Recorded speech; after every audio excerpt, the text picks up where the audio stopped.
Welcome to the Silicon Fox podcast, where we explore the habits and stories of high performers. Join us as we dive into their journeys, analyze live blood tests, and break down the science behind key biomarkers to help you optimize your health. I'm your host, Mitchell Eschner, an ex-pro soccer player, a current sponsored hybrid athlete, a health tech founder, and a longevity enthusiast. Today, we're going deep into one of the most misunderstood yet vital elements of human physiology and performance, sodium. If you've heard that sodium is something to avoid just because it raises blood pressure, that's both incomplete and in some contexts, dangerously misleading. Sodium is far more than a seasoning. It's a fundamental electrolyte, a molecular gatekeeper of nerve firing, muscle contraction, fluid homeostasis, and organ health. It's so central, in fact, that evolutionists hardwire us to conserve it aggressively, even in situations where that conservation now does us more harm than good. In this episode, we'll explore the biology of sodium, the controversies over its health effects, and why blanket low sodium guidelines may be obsolete. We'll also dig into individual variation, exercise-associated hyponatremia, and how to optimize sodium intake based on context, whether you're sedentary or an endurance athlete. Let's start with the fundamentals. Sodium is the most abundant positively charged ion, or cation, in the extracellular fluid. Its role is indispensable for maintaining cell membrane potential and conducting nerve impulses, enabling muscle contractions in skeletal, cardiac, smoothing muscle, and regulating blood pressure and acid-base balance. To put it simply, without sodium, your heart doesn't beat, muscles don't fire, and your brain doesn't communicate. The brain and kidneys have evolved elaborate mechanisms to maintain plasma sodium at certain crucial levels. This tight regulation tells us just how important sodium is. Fluctuations of even 5 millimoles per liter can have clinical consequences. One key mechanism here is the sodium-potassium pump, or sodium-potassium ATPase, which actively pumps sodium out of cells and potassium in. This gradient fuels action potentials in neurons. Without this differential, no signal transmission occurs. Now, why does this matter for longevity?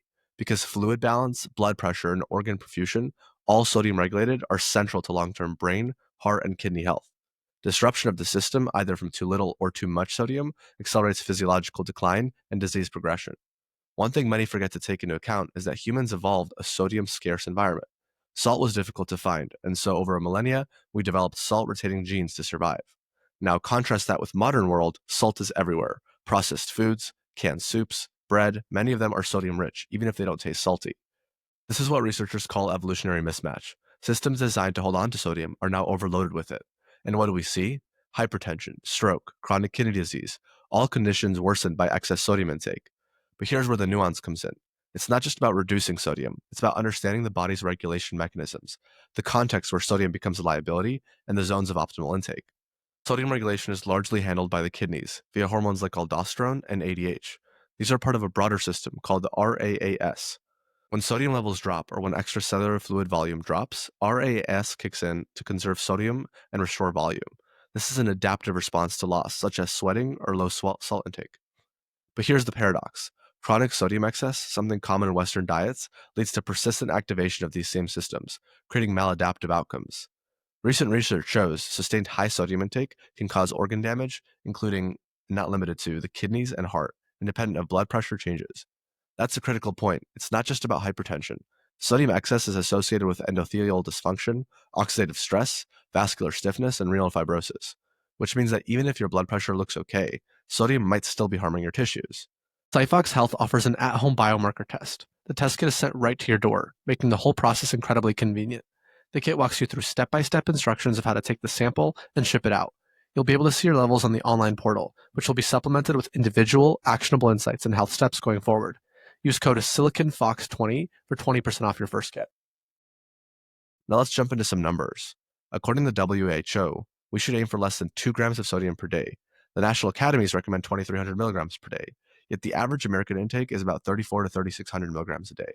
And globally, some populations consume up to 18 grams per day. Interestingly, large-scale cohort studies like PURE have proposed a J-shaped curve that cardiovascular risk rises not only at high sodium intake, but also at very low levels, less than 3 grams a day. But these studies have serious methodological flaws, namely using spot urine samples and flawed formulas.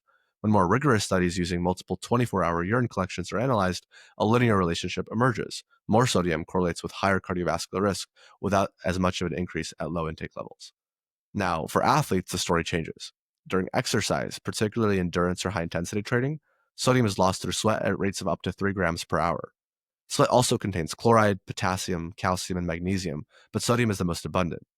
The risk here is exercise-associated hyponatremia, When fluid intake during exercise exceeds sodium replacement, diluting serum sodium below 135 millimoles per liter.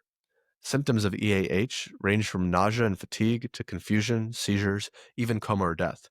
And notably, all known fatalities from EAH involve overhydration with plain water, not a lack of sodium alone. The takeaway is that hydration is not just about drinking water, it's about replacing fluids and sodium and other electrolytes lost through sweat. Also, don't just add salt to drinks randomly. One study found that a cyclist who consumed the most sodium had the greatest drop in serum sodium because they also overdrink fluids. So sodium alone doesn't prevent EAH. It's sodium plus fluid balance that matters. One of the most overlooked aspects of sodium intake is individual variability. Roughly 25% of the population is salt sensitive, meaning their blood pressure rises with increased sodium. Among hypertensives, that number exceeds 50%. There are known genetic variants that affect this: RAAS gene, aldosterone pathway genes, sodium channels, or estrogen receptor genes in women. Sex differences matter too. Postmenopausal women may experience up to 2 times higher salt sensitivity, likely due to reduced estrogen's protective effects on endothelial function and sodium handling. It's also important to remember that people with higher activity levels, larger body mass, and those in hot climates have greater sodium needs. Emerging data suggests sodium dysregulation may also contribute to neurological aging. Chronic high sodium can impair cerebral autoregulation, promote neuroinflammation, or even sensitize central sympathetic circuits that regulate blood pressure. Conversely, sodium deficiency, especially in older adults or hospitalized patients, has been linked to cognitive decline, falls, gait disturbances, or poor memory and reaction time. So maintaining sodium in the optimal zone may preserve not just cardiovascular health, but neurological integrity with aging. Sodium isn't just a seasoning, it's a molecular sign that coordinates some of the most vital functions of your body. Understanding how it works, and more importantly, how it interacts with your biology, environment, and lifestyle, is key to optimizing both performance and longevity. Thank you for tuning in today. I hope you've gained some insight into this electrolyte. If you found this episode helpful, be sure to subscribe and share with others who might benefit. And as always, I encourage you to take charge of your health by staying informed and being proactive about your body signals. Thank you, and we'll see you next time on the Silicon Fox podcast.